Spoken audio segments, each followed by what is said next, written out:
आज हम लोग स्तूप किसे कहते हैं या स्तूप से आप क्या समझते हैं, स्तूपों का निर्माण कैसे किया जाता था, इसके विषय में आज हम लोग इस वीडियो के माध्यम से जानने का प्रयास करेंगे। स्तूप क्या होता था, स्तूपों का निर्माण कैसे किया जाता था, इसे हम लोग जानने का प्रयास करें। संस्कृत में अर्थ होता है, स्तूप का अर्थ होता है टीला, ढेर। जो टीला यानी कि जो दीमक के ढेर टाइप में नुमा इस तरह से ऊंचाई के रूप में बना होता है, जो दीमक का ढेर कभी देखे होंगे तो उसे टीला कहा जाता है। उसी आकार में स्तूपों का निर्माण किया जाता था और वो स्तूप महात्मा बुद्ध के परिनिर्वाण के पश्चात, महात्मा बुद्ध के मृत्यु के पश्चात उनके अवशेषों को 8 भागों में बांटा गया था और 8 भागों में बांट करके 8 अलग अलग स्थानों पर जो उनके अवशेषों को रख करके जो निर्माण किया गया, उनके अवशेषों पर जो ढेर टीलानुमा, उसी को स्तूप कहा गया है। स्तूप प्रारंभिक रूप में जब बुद्ध या बुद्ध के अवशेषों पर ही बनाए गए थे, लेकिन कालांतर में बाद में उनके शिष्यों के द्वारा भी ये स्तूपों का निर्माण किया जाने लगा। स्तूप वस्तुतः ये मृत्यु के पश्चात उनके जो अवशेष होते थे, अवशेषों को रखने का स्थान विशेष होता था। उनके जो अवशेष बचे होते थे उन्हें किसी पात्र में रख करके बना दिया जाता था, उसे ही स्तूप कहा गया है। स्तूप वस्तुतः स्तूप का उल्लेख सर्वप्रथम ऋग्वेद में मिलता है, जो अग्नि से उठते हुए ज्वालाओं को दिखाया गया है उसमें।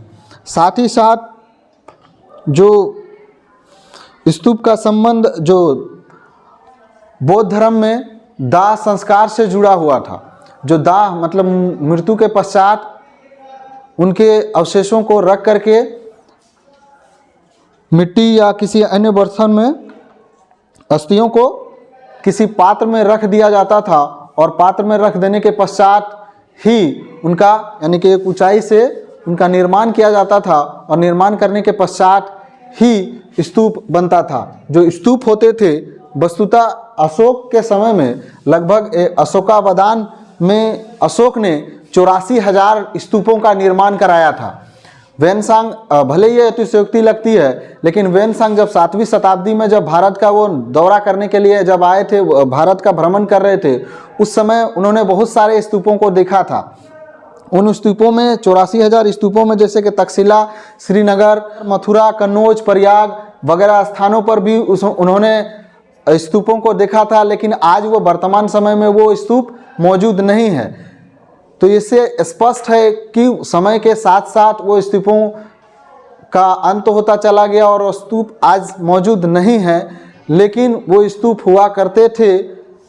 अशोक ने 84,000 स्तूपों का निर्माण कराया था और जो प्रारंभिक जो स्तूप बना करते थे वो या तो महात्मा बुद्ध के जीवन से संबंधित या महात्मा बुद्ध के जो भी अवशेष थे उनसे संबंधित स्थानों पर ही स्तूपों का निर्माण किया गया था। जो स्तूपों के जो प्रकार हुआ करते थे वो स्तूप 4 प्रकार से रूपों में बनाया जाता था। एक शारीरिक होता था, यानी कि महात्मा बुद्ध, यानी कि इनमें महात्मा बुद्ध और उनके शिष्यों के जो शरीर के जो विभिन्न अंग होते थे, जैसे दांत, नाखून, केस वगैरह सब जो हुआ करते थे, उन्हें शारीरिक जो स्तूप हुआ करते थे उनमें रखा जाता था। स्तूपों के प्रकार में से शारीरिक स्तूपों में महात्मा बुद्ध और उनके शिष्यों के जो शरीर के विभिन्न अंग हुआ करते थे, जैसे कि दांत हो गया, नाखून हो गया, केस हो गया, चीज़ों को इस स्तूपों में रखा जाता था। शारीरिक स्तूपों में जो स्तूप 4 प्रकार के हुआ करते थे, उनमें शारीरिक में महात्मा बुद्ध और उनके शिष्यों के विभिन्न अंगों को सुरक्षित रख दिया जाता था, मिट्टी के पात्र में रख करके स्तूपों का निर्माण किया गया था। और जो दूसरा प्रकार का जो स्तूप होता था उसे पारिभौतिक कहा जाता था। इसमें महात्मा बुद्ध द्वारा उपयोग में लाई गई जो भी वस्तुएं थी, जैसे कि भिक्षा पात्र, जो कुंडल हुआ करता था लेकर के चलने के लिए, वो भिक्षा पात्र, चरण पादुका, आसन आदि को पारिभौतिक स्तूप में रखे जाते थे। और ये स्तूपों का दूसरा प्रकार था, इसमें महात्मा बुद्ध के द्वारा जो भी चीज़ों का उपयोग किया गया था उनके जीवन में, उन्होंने उनके चीज़ों को सुरक्षित रख दिया जाता था। और ये स्तूपों के दूसरे प्रकार, इसे पारिभौतिक कहा जाता था। और जो तीसरा प्रकार होता था उसे कहते थे उद्देशिक। ये स्तूप जो होते थे भगवान बुद्ध से संबंधित जो भी स्थान विशेष थे उससे संबंधित था, जैसे कि जन्म स्थान से संबंधित, निर्वाण, उन्होंने ज्ञान जहाँ प्राप्त किया, सारनाथ, स्थान विशेष स्थल जहाँ जहाँ उन्होंने यात्राएं की, उन जगहों पर उनकी स्मृति के स्वरूप में इनका निर्माण किया गया था, जिसके कारण उसे उद्देशिक स्तूप यानी कि स्तूपों के वो प्रकार में उसे कहा जाता है। उनकी स्मृति स्वरूप में, यानी कि महात्मा बुद्ध से संबंधित जो भी स्थान विशेष था, चाहे जन्म था, चाहे निर्वाण था, चाहे ज्ञान की प्राप्ति स्थल था, उन स्थानों पर जो स्तूपों का निर्माण किया गया, जो टीले या ढेर का निर्माण किया गया था, उनकी स्मृति स्वरूप में, यानी कि उनके याद करने के उद्देश्य से जो निर्माण किया गया था जिन स्थानों विशेष पर, उसे उद्देशिक कहा गया था। और चौथे प्रकार का जो होता था उसे संकल्पित कहा गया था। ये महात्मा बुद्ध से जो तीर्थ स्थल जो हुआ करते थे, बौद्ध धर्म के जो तीर्थ स्थल पर श्रद्धालुओं द्वारा निर्मित किया गया था, यानी कि उनके जो अनुयायी हुआ करते थे, उनके भक्ति करने वाले लोग हुआ करते थे, श्रद्धालु हुआ करते थे, उनके द्वारा ये निर्मित किया गया था। इनका आकार वस्तुतः ये छोटा हुआ करता था, छोटे आकार के हुआ करते थे। तो इस प्रकार से स्तूप जो होते थे वो 4 प्रकार के होते थे। शारीरिक, जहाँ महात्मा बुद्ध और उनके शिष्यों के जो शारीरिक अंगों के अवशेष रखे रहते थे, उन्हें शारीरिक में रखे जाते थे। और पारिभौतिक में, इसमें बुद्ध द्वारा जो भी उपयोग किए गए वस्तुएं थे उन चीज़ों को उसमें रखा जाता था। और उद्देशिक में महात्मा बुद्ध से संबंधित जैसे जन्म स्थान हुआ, निर्माण स्थान हुआ, यात्रा स्थल, और जहां उन्होंने ज्ञान प्राप्त की उन स्थलों पर इनका निर्माण किया गया था। और चौथे प्रकार में संकल्पित, यानी कि महात्मा बुद्ध के श्रद्धालुओं के द्वारा जिन स्थानों विशेष पर उनका निर्माण किया गया स्तूपों का, उन्हें संकल्पित स्तूप के नाम से जाना जाता था। अब स्तूपों का जो निर्माण यानी कि संरचना किस प्रकार से होता था, इसे हम लोग जानने का प्रयास करते हैं। अभी स्तूप का जो प्रारंभिक स्वरूप होता था वो अर्ध गोलाकार हुआ करता था, जिस पर एक मेधी यानी कि एक चबूतरा होता था। और इस चबूतरे पर ही, जैसे आप लोग कटोरा देखते होंगे, कटोरे नुमा एक कटोरे का आकार का ही स्तूप हुआ करता था, यानी कि इसे अंड कहा जाता था। ये जो कटोरा नुमा होता था, जो कटोरे में जैसे देखिएगा तो कटोरा थोड़ा सा ऊपर से थोड़ा सा चिपटा हुआ करता है, इसको अंड कहा जाता था, जो मेधी पर टिका होता था। किस पर टिका होता था? मेधी पर टिका होता था। इस चबूतरे पर अंड नुमा आकार, जो कटोरे के नुमा आकार जो हुआ करता था, उस पर यह टिका होता था। इसके ऊपर में हर्मिका हुआ करता था। यही हर्मिका में ही बुद्ध या उनके शरीरों के अवशेषों को सुरक्षित किसी पात्र में रख दिया जाता था।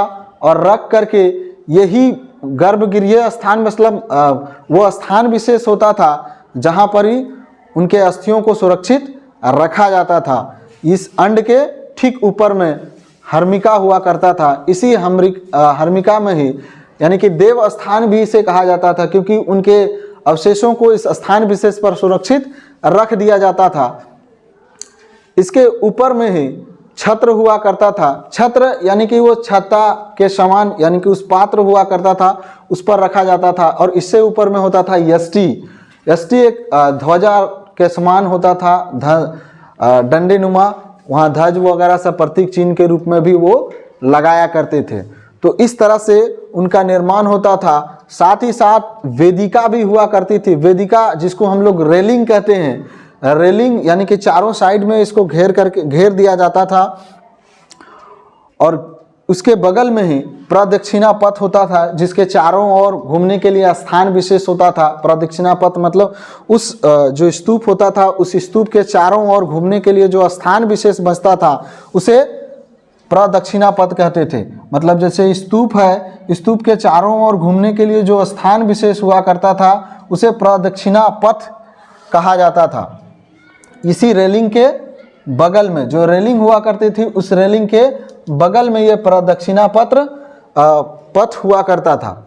तो इस तरह से निर्मित किया गया था, स्तूपों का निर्माण किया जाता था, जिसमें मेधी यानी कि चबूतरा पर कटोरे नुमा आकृति बनाई जाती थी जो अर्ध गोलाकार होता था, जिसे अंड कहा जाता था, और अंड के ऊपर में हर्मिका होता था जहां देव स्थल भी कहा जाता था, यानी कि बुद्ध या बुद्ध के शिष्यों के अवशेषों को इस स्थान विशेष पर सुरक्षित रख दिया जाता था। और उसके ऊपर में छत्र हुआ करता था, और छत्र के ऊपर में यष्टि हुआ करता था, और उनके चारों ओर से वेदिकाएं हुआ करती थी, रेलिंग हुआ करता था, और उसके बगल में यानी कि जो अंड हुआ करता था और वेदिका के बीच में जो स्थान विशेष होता था जिसे प्रदक्षिणा पथ कहा जाता था। इसी प्रकार के से ही सारे स्तूपों का निर्माण किया गया था, जो कि सांची के स्तूप में भी देखने को मिलता है। साथ ही साथ इसके मुख्य द्वार भी होते थे, प्रवेश द्वार होते थे।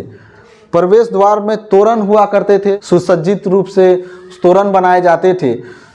कालांतर में यानी कि बाद में इसके चारों ओर तोरण यानी कि प्रवेश द्वार बनाए जाते थे। तो इस तरह से स्तूपों का निर्माण किया जाता था। और सांची के स्तूप में भी आज जो मध्य प्रदेश क्षेत्र विशेष में जो सांची का स्तूप है, इन स्तूप वहाँ भी इन सारे चीज़ों को हम लोग स्तूपों का निर्माण या संरचना को अच्छी तरीके से देखा जा सकता है कि स्तूप किस प्रकार से बनते थे। तो ये स्तूपों का चीज़ें था जिसमें मेधी, अंड, हर्मिका, छत्र और यष्टि का स्थान विशेष हुआ करता था। बगल में वेदिकाएं और वेदिका के बगल में प्रदक्षिणा पथ हुआ करते थे। आशा है इसके मदद से आपने स्तूप किसे कहते हैं या स्तूपों का निर्माण किस प्रकार से किया जाता था, स्तूपों के प्रकार क्या क्या थे, इसे आपने जान लिया होगा।